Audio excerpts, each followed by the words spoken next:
How to create a new location on Facebook. What's up everybody? In this quick tutorial, I'll show you guys how you can easily create and add a new location on Facebook.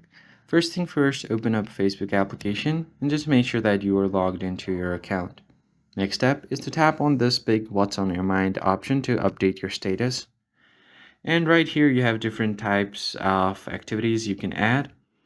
So if you tap on it, you can add photos, videos, tag people, feeling or activity, and then check-in.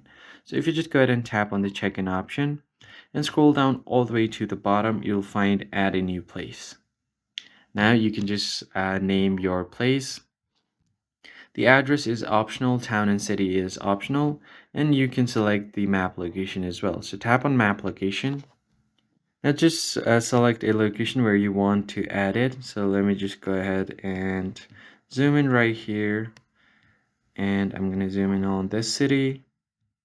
And let's just add the location right besides this river. Tap on save. And once you have done that, just go ahead and tap on OK.